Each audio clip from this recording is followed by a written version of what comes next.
HSC Securities. Let's have a look at some of the latest developments in the Sri Lankan economy and financial markets.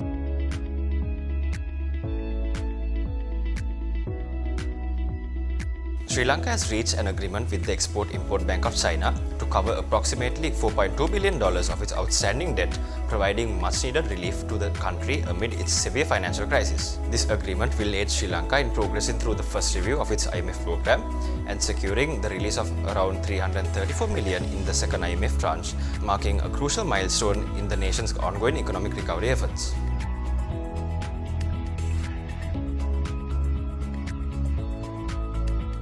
Sri Lanka's Prime Minister Dinesh Gunawardena expressed appreciation for the Asian Development Bank's consistent support and urged ADB to launch new initiatives focusing on renewable energy, digitalization, and public transportation systems. During the meeting, ADB delegates provided the Prime Minister with insights into their mid- and long-term projects aimed at enhancing the economy and infrastructure development, while the government board members will assess ongoing progress and explore potential future projects during their visits.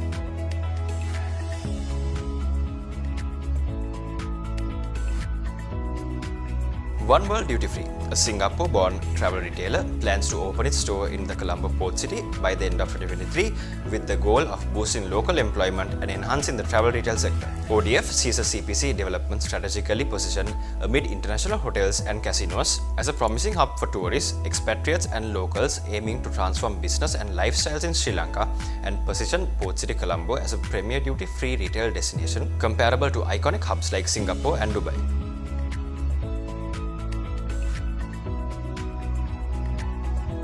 CIC Holdings plc and its subsidiaries hold approximately 6.1% effective shareholding in John Keells Holdings as of October 2023, following an agreement with Paints and General Industries Limited and its major shareholder and other related companies. This recent arrangement has resulted CIC obtaining irrecoverable and unconditional proxy rights over their shareholders in JKH for a period of 10 years, consolidating its voting rights to about 25.3% in JKH. Consequently, the significant influence enables CIC to treat JKH as an associate company as per the provision outlined in the Sri Lankan accounting standards.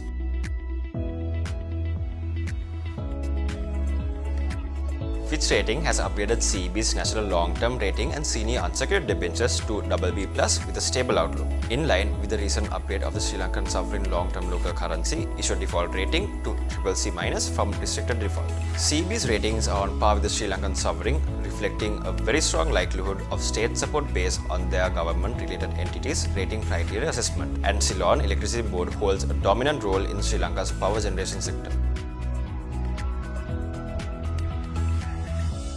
The Sri Lankan Convention Bureau has revealed its 2024-2026 roadmap, designed to align with the 10-year Tourism Master Plan 2035, with plans to present the strategy to the Tourism Advisory Committee and Ministry of Tourism by November 8. SLCB aims to increase earnings to $1.36 billion and attract 10% of total arrivals to MICE tourism by 2026, along with hosting the Jaffna Expo from October 19 to 21st, with anticipated highest participation from Sri Lanka's Tamil diaspora. During the initial week of October, Sri Lanka received over 25,000 tourists as reported by the provisional data from the Sri Lankan Tourism Development Authority, showing a 17.7% target achievement for the month.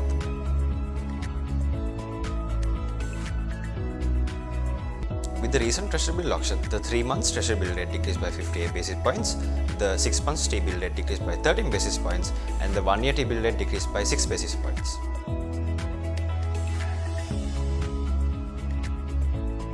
Let's take a look at this week's Colombo Stock Exchange market status.